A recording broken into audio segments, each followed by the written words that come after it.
What up, world? This is the Tankhead Moe Show, and I'm your host, Tankhead Moe. And listen, today we got a real special guest in the building. You've seen them line up the stages all across the city, from Atlanta Comedy Theater, Uptown Comedy Corner, sharing it down at HBCU comedy shows all over the map.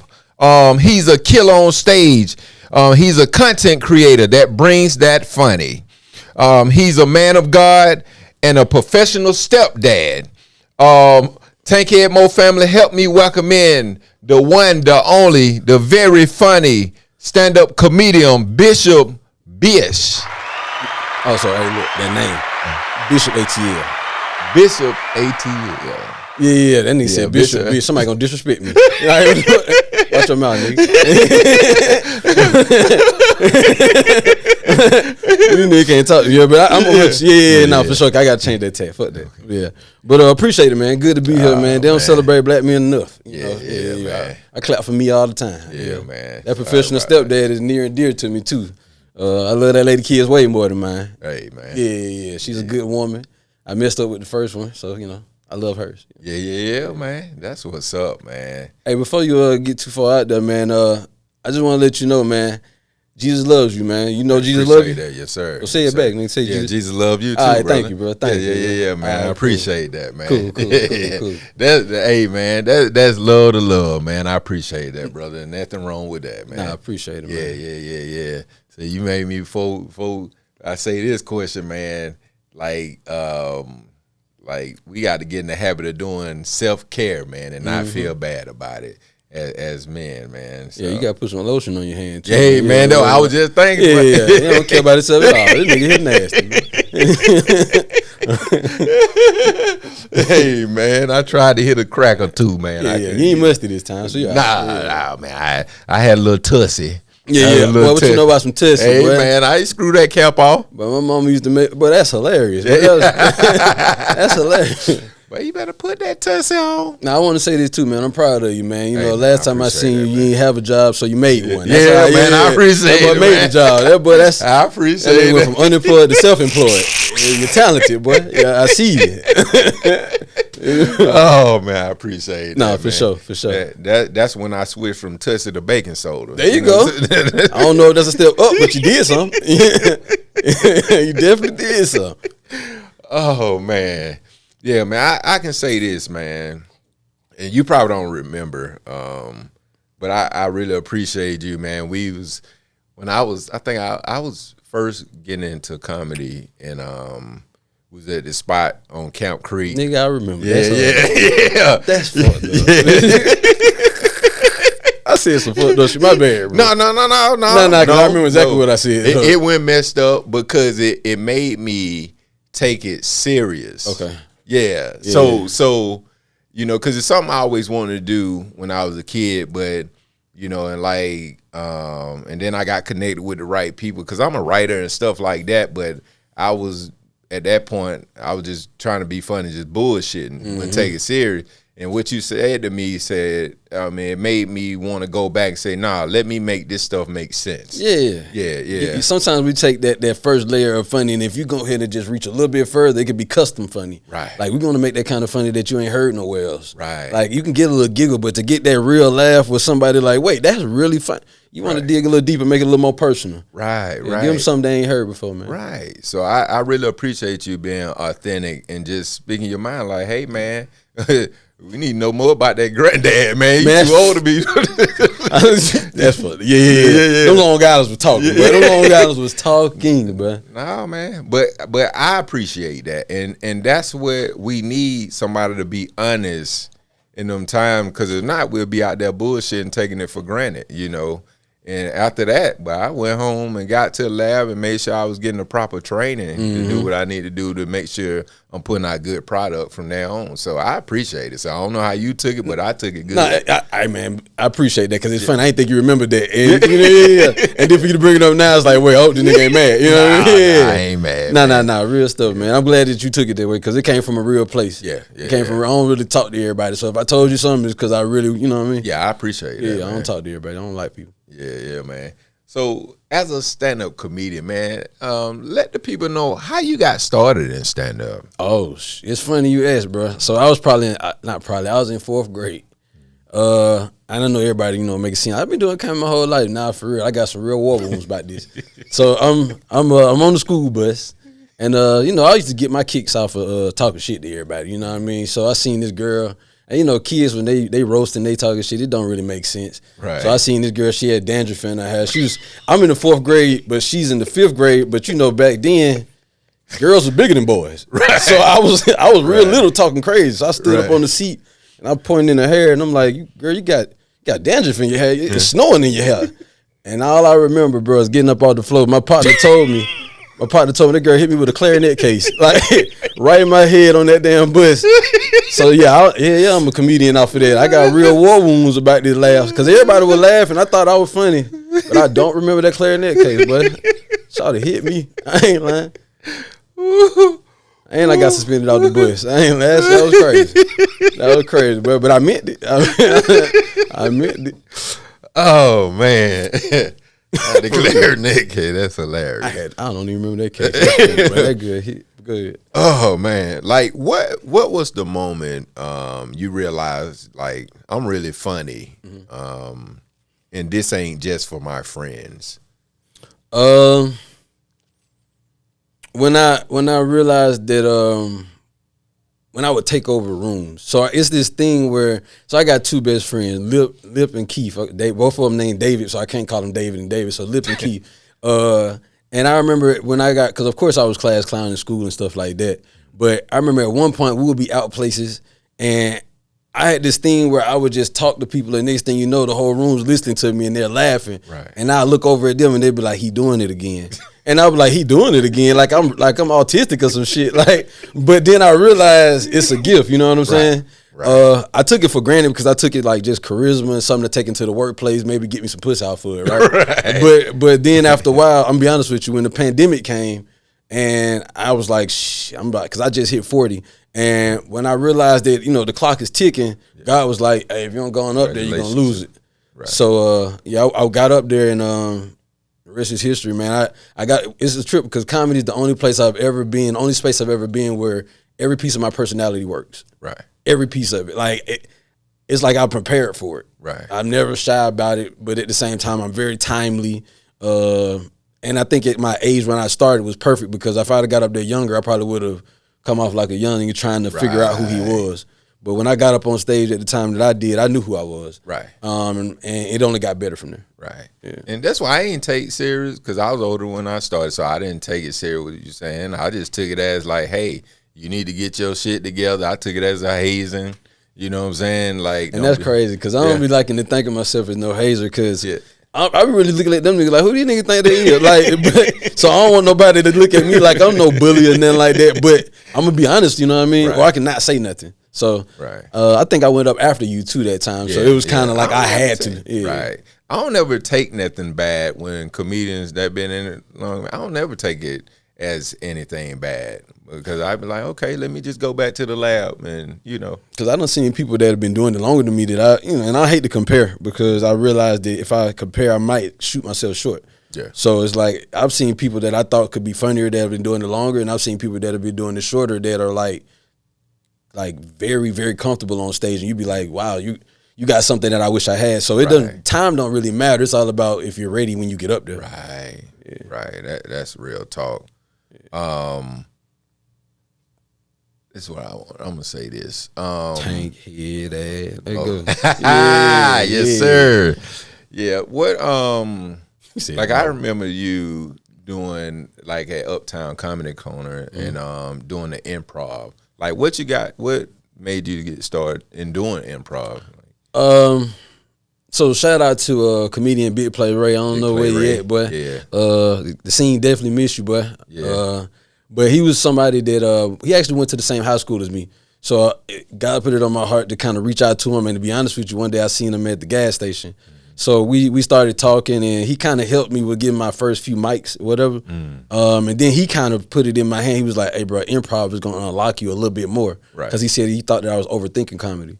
So improv put me in a position where it was like I had to learn how to trust my instincts. Right. And it made me realize, hey, I know what funny is. You know what I mean? Right. So at that point, it's like, all right, I can trust my gut. Whatever I'm thinking is gonna work. Right. So improv kind of put me in a position where it was like, all right, now you can not only be funny when you write, but on the spot. Right. And that made me much more confident on stage. So even if they didn't laugh, y'all lost. You know what I mean? Right. That's funny. Yeah. So, and it was a skill because I sat there and watched y'all on there, and I was like, man, I never done improv because, I just felt like I would never the one that be just go off the. They don't call me Tankhead for no reason. Right. Yeah. So Tankhead. and it was pretty interesting, man, just watching y'all do that, man. Just another part of this art that go with live stand up. Right. So. It came together over time because, believe it or not, we was all up there nervous. We was all up there scared. We just did it scared. Right. And then we had each other back. Right. And then after a while, we started realizing, hey, not being funny ain't the worst thing in the world. As a matter of fact, that shit's funny. Right. Not being funny is funny. You know what I mean? Like, man, that was terrible. You know what I mean? Like, that kinda, so yeah, after a while, we just started getting our kicks out of it, and it just became fun to even actually do it. So then after that, you get your bits because you realize what funny is, and you recycle it, all kind of stuff. Right. Yeah, that was some good shit though. Yeah. Like on stage, like what's the worst bum you ever done on stage or ever had on stage? All right. So, nigga, I got on stage one time, and this when I first early on started, I would get on stage, and it happens to the best of us, man. Well, to me anyway. I got on stage, and I keep forgetting what I was gonna say. Like I would practice that shit. I would say, I'm talking about verbatim, which is the worst thing you can do, so I would get up there and I would go blank, and I ain't even a nervous person. So it's like when I get up there and I go blank. And I get off stage, and then somebody come up with some stupid ass advice like, you just gotta have fun. Shut up. You know what I mean? I don't want to hear that shit.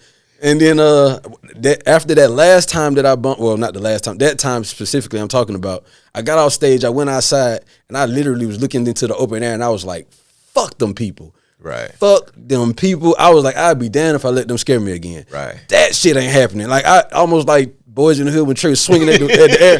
I was like, fuck them. I was kicking somebody's ass. I don't know who it was. I beat somebody's ass out there, boy. So, yeah, after that, though, that's when I got on stage, and I was like, I don't care what happened. I don't know if you know Iceberg Shrimp, but he had this. Yeah, I like Iceberg Shrimp. Iceberg had this thing where he was like, bro, you can stop worrying about bombing if you just stop giving a fuck about bombing. Right. And once you stop giving a fuck about bombing, all right, bet. I don't give a damn what happens. You know what I mean? Right. I'm up here. This is for me. Right. And at that point, man, it was sky's the limit, man. As soon as I said fuck them people, the people start laughing. That's how I be sometimes. And I know exactly what you're talking about. Like how you don't wrote everything. You've been rehearsing it, and you can say it word for word when you're by yourself. As soon as you get on that stage, or somebody say something after you say a word, you just go blank. You like, yeah. It's like freezing up when you finna fuck. Like, yeah, man, what? Pull your dick out. You know what I mean? Do something. Right. Shit. Yeah, and you mentioned Iceberg Shrimp, man. That's a funny brother.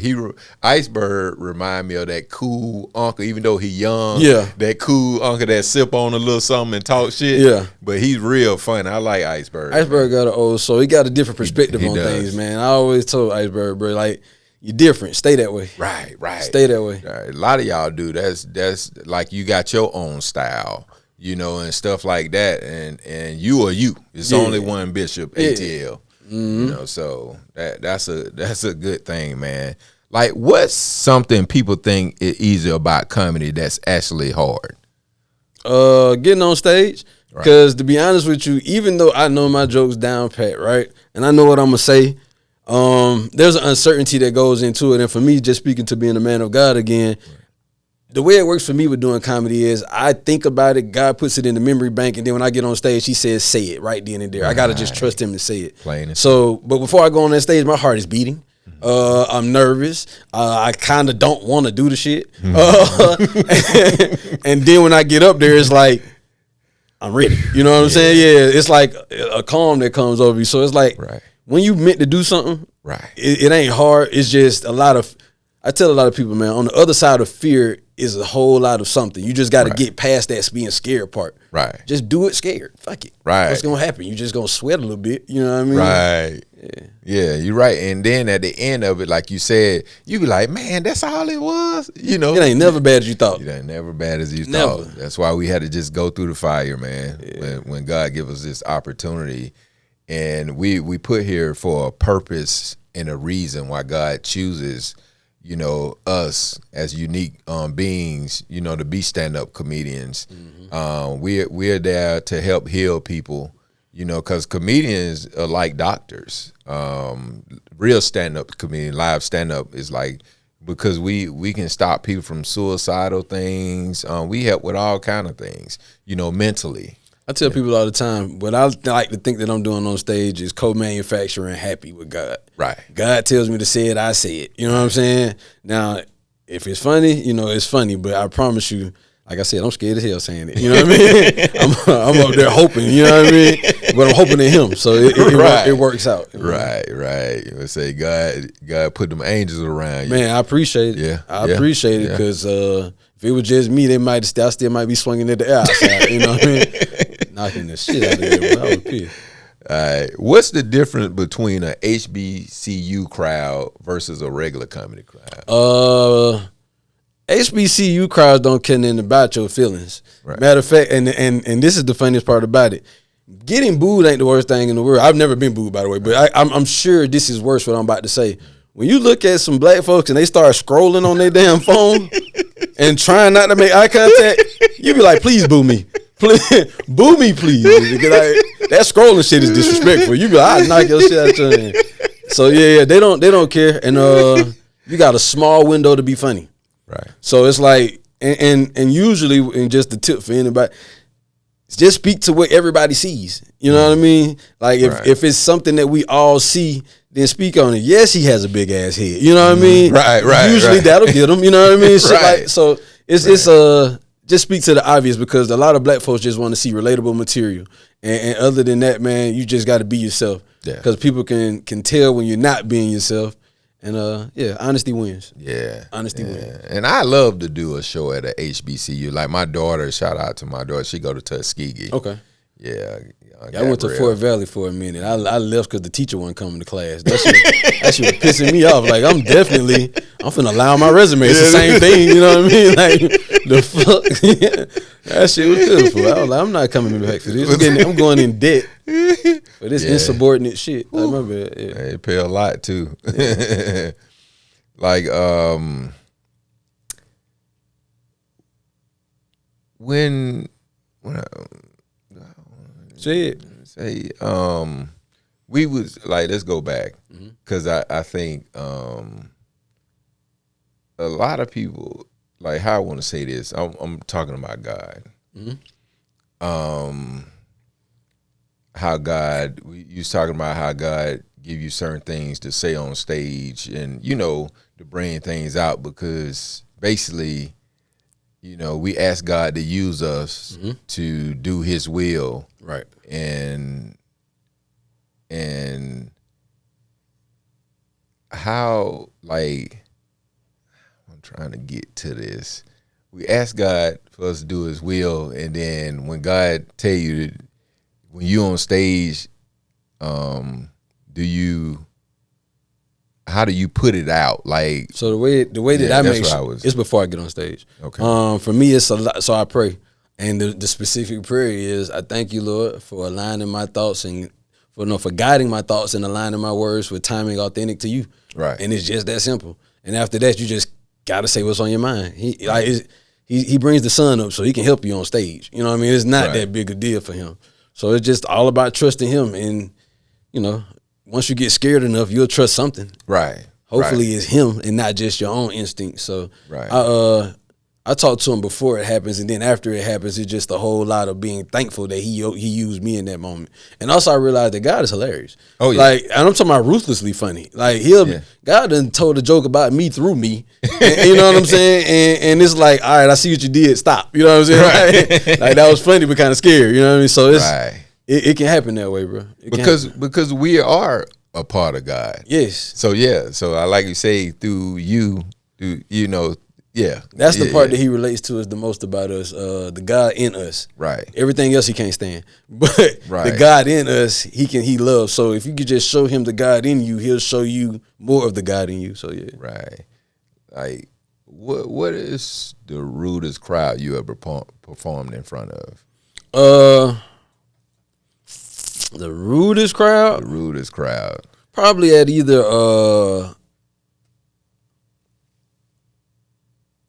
I'll probably say up at because I don't won at both of these stages before, but it's just a struggle of, so I'll say backstage Atlanta, and the spot on the east side in Decatur on Thursdays. Because, and the reason why I say they rude is because you could be funny and you could be winning, but they still talking and they don't give a damn. It's like he over there talking about, you ever tried the lemon pepper? Hey, shut the fuck up. You know what I mean? Like, hey, bro, I know you hear me on this mic and you know you're not louder than me, but it's like, you can't beat drinks, you know what I mean? Right, Once they get drunk or oiled up.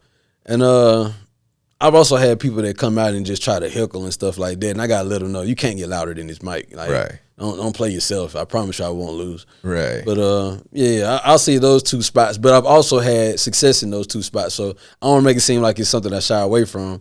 But you don't win them all, man. Yeah, man. You don't win them all. Like, what's your process? Do you write everything or do you freestyle sets? So I freestyle in the beginning. I take about 3 jokes on 3 things that I might see that we all might have saw. Like at the old Uptown, they had this whole busted ass elevator, and I was like, I know y'all saw that Motel 6 ass elevator right there. You know what I mean?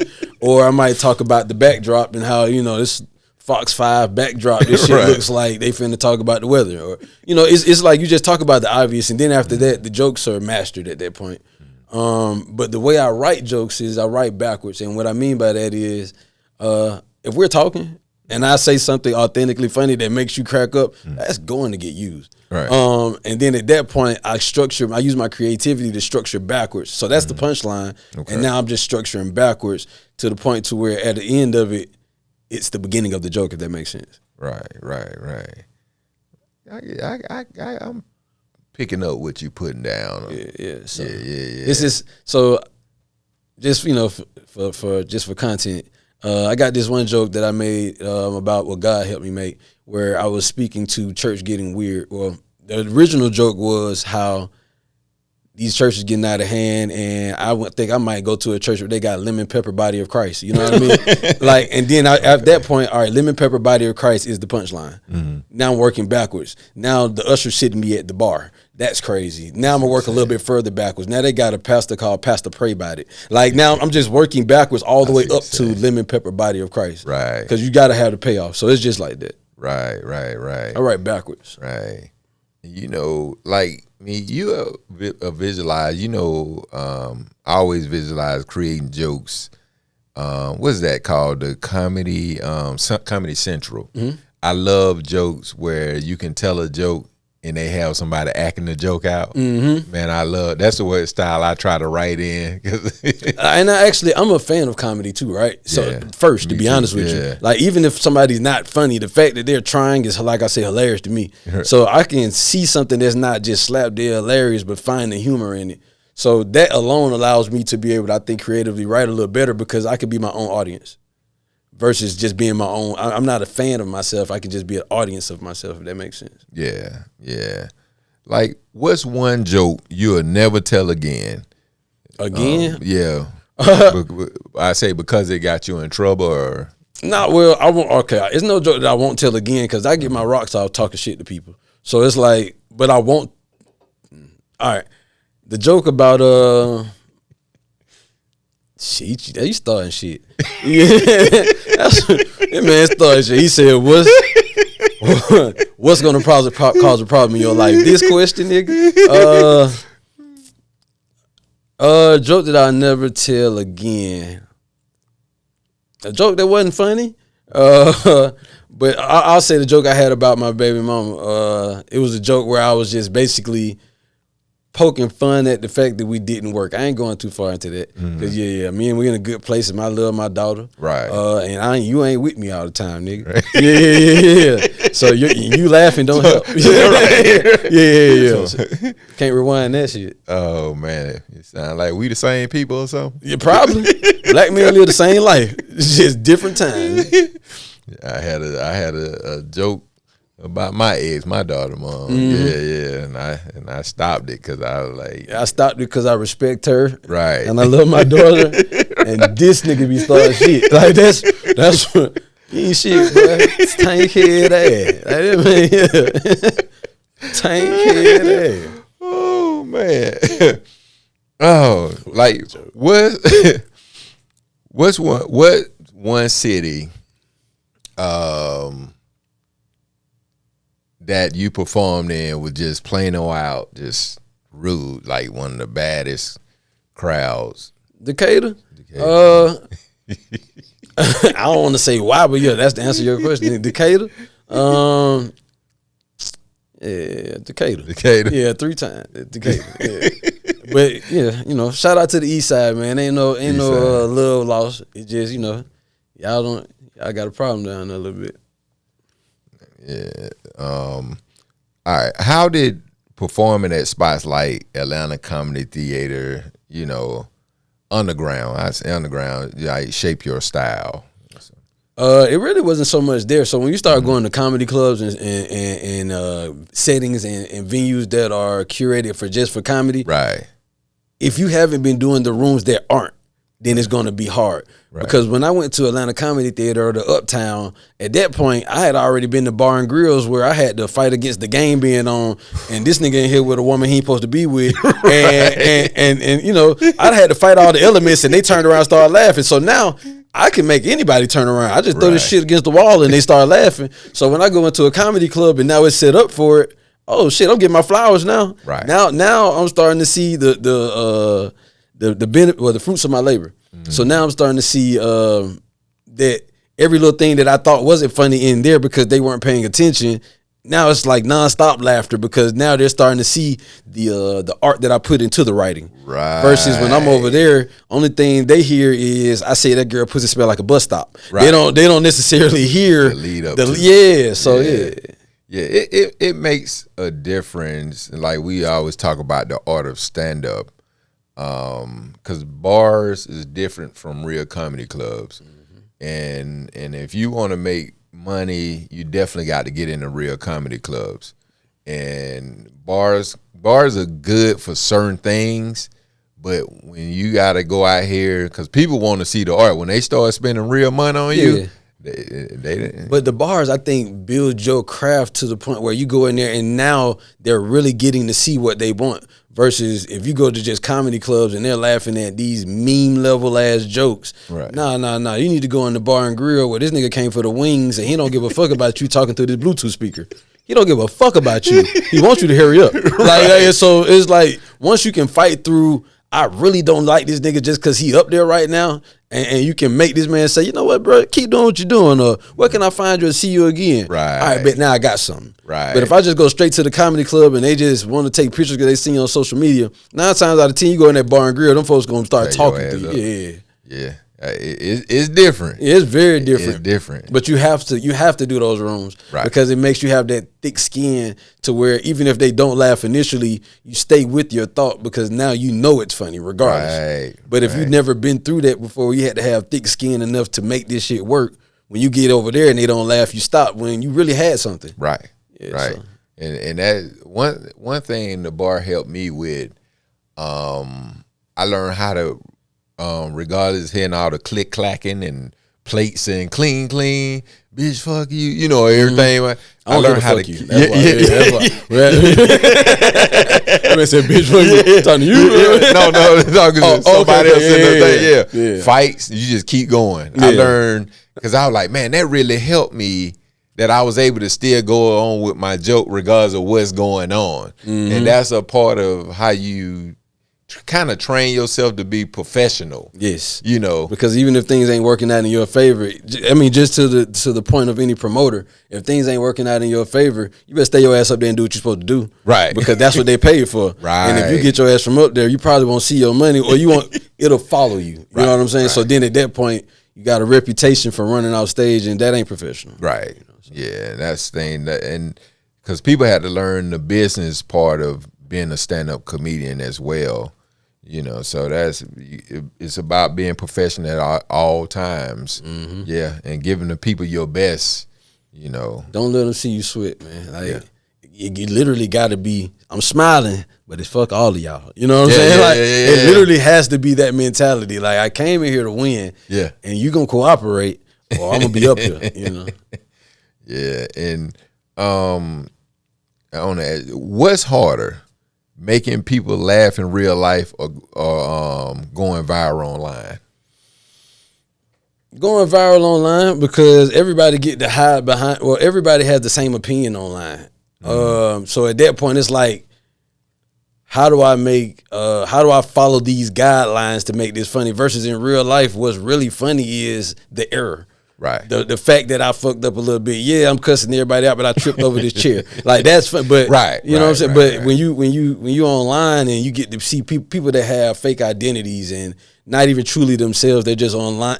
I ain't got time to try to impress people that don't even know who they are. Mm-hmm. And that's what I feel like online is a lot of. But when it's genuinely funny and custom funny, it seems like it cuts through all of that. Right.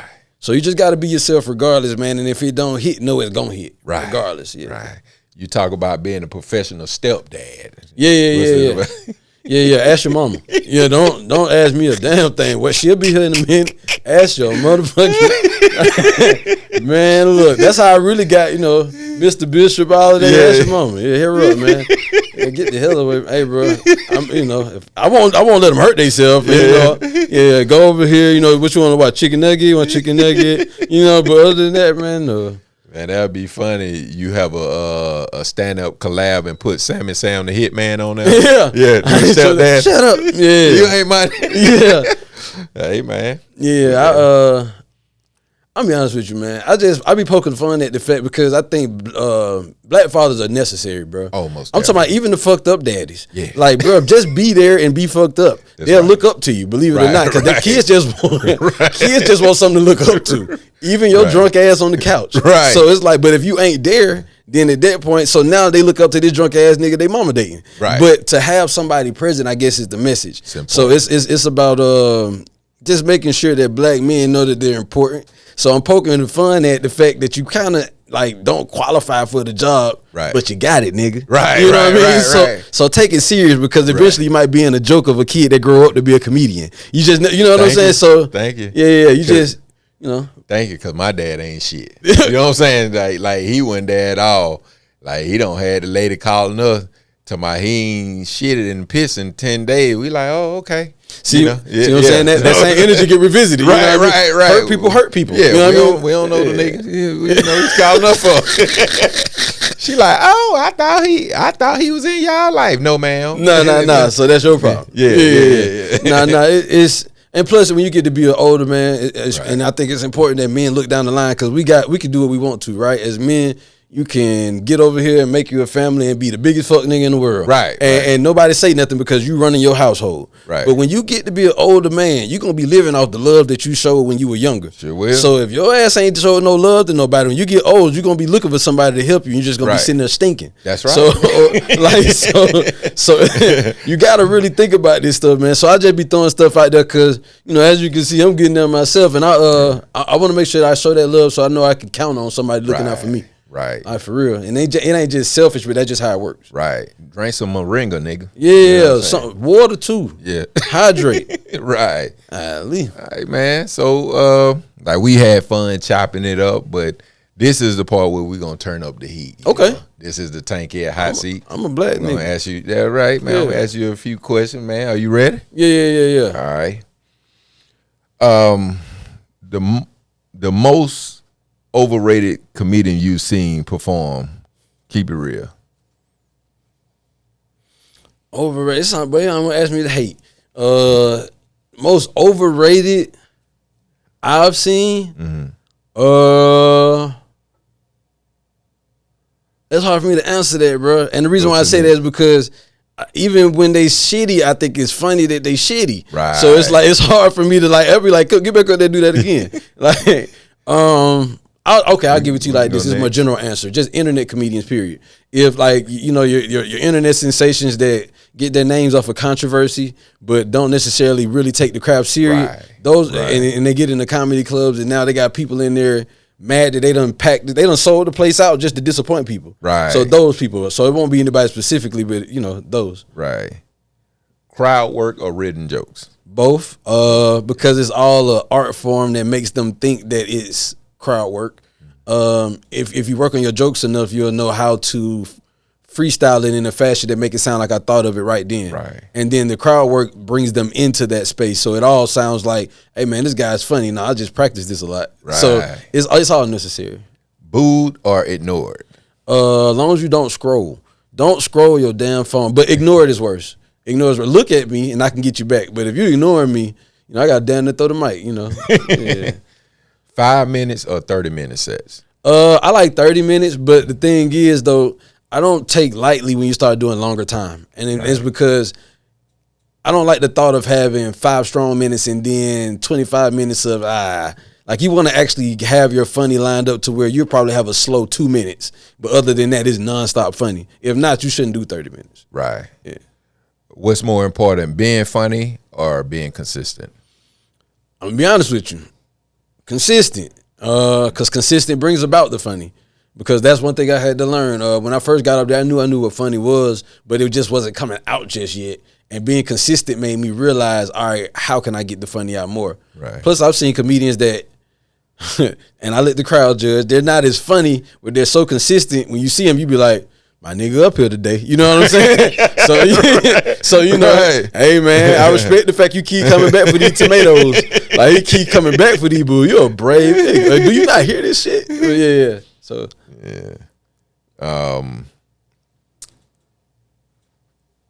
comedy partner or solo forever? Solo forever, because for me it's cool. I'm really doing this with God. So it's like I can't not listen to him listening to them. Right. Like that ain't how this started. But I can collaborate with other people that have similar. Honestly, as long as you get on stage before me, after me, and you funny, that's the collaboration. So we here to put on a good show. So as long as you was funny, that don't intimidate me, and I'm gonna be funny. You be funny. Now we get up here, take a picture, and we had a good show. Right. That's it. That's the collaboration. But other than that, I got my own brand of funny that I like to maintain, and I don't want to water it down or collaborate too much to where it ain't my own. Right. Yeah. Worst show you ever got paid for?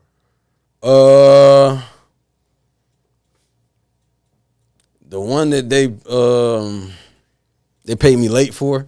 Yeah, that's the worst one to get paid. Yeah, when you pay me late, that's the worst one. Bitch, I didn't come for that, and I know I don't want to drink, and I'm finna leave like this shit. So yeah, the one that I got paid for late is the worst show that I've ever got paid for. But all of them are a learning experience. Even shows where I want to go on stage but I don't get the opportunity to. When I prepare myself to go on stage, I organize my thoughts so much that it's not wasted energy. So now the next time I get on stage, those same thoughts are organized and I'm still prepared. Right. So none of it is wasted. None of it is bad. It's just maybe not that day. Okay. All right. You survived the Tankhead hot seat.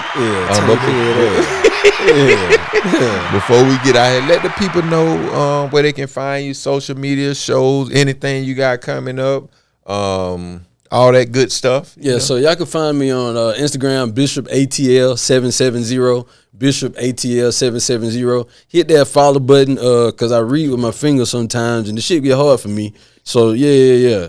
And I be needing a ride to get a ride. Man, I don't got no real friends, but I love to make people laugh, and I'm genuine. Right. And it's custom funny here, so I promise you ain't going to get it nowhere else. And make sure y'all subscribe to Tankhead Moe's page, man. This is actually up and coming. So if y'all enjoyed this, just know this is probably one of my first. Well, this is my first podcast interview, but definitely won't be my last with him. And yes, sir. Definitely support black men out here trying to do right, because he could be robbing or some shit like that. Right. Plus, he was unemployed at first. Yeah, people get out and support this brother, man. You talking about very funny brother. Like I've seen him perform before. So get out and support BishopATL.